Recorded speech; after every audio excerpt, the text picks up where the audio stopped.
இன்று அதிகாலை தங்களின் எல்லைக்குள் பறந்த அமெரிக்க விமானத்தை சுட்டு வீழ்த்தியதாக ஈரான் அரசு தொலைக்காட்சியில் செய்தி வெளியீடு.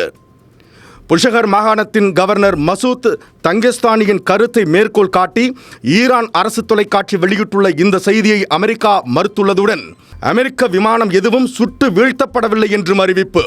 ஏற்கனவே ஈரானுக்கு எதிரான போரில் 42 விமானங்களை அமெரிக்கா இழந்திருப்பதாகவும் தகவல்.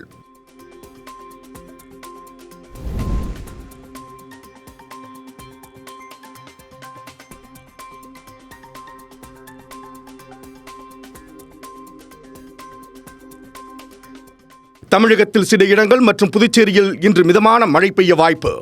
தேனி, திண்டுக்கல், நீலகிரி, வேலூர், திருப்பத்தூர், கிருஷ்ணகிரி, தருமபுரி, ராணிப்பேட்டை மாவட்டங்களில் சில இடங்களில் இன்று இடி மின்னல் மற்றும் பலத்த காற்றுடன் கனமழை பெய்ய வாய்ப்புள்ளதாக சென்னை வானிலை ஆய்வு மையம் தகவல்.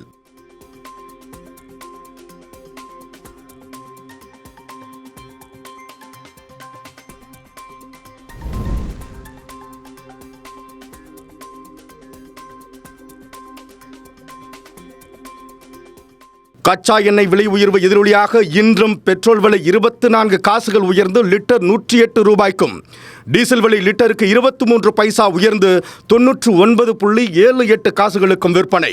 கடந்த மார்ச்சில் ஏற்பட்ட போரால் சர்வதேச சந்தையில் கச்சா எண்ணெய் தட்டுப்பாடு ஏற்பட்டிருப்பதுடன் விலை மிகவும் அதிகரித்து வருவதால் நஷ்டத்தை ஈடுகட்ட பெட்ரோல், டீசல் விலையை எண்ணெய் நிறுவனங்கள் உயர்த்தும் என பொருளாதார நிபுணர்கள் கருத்து.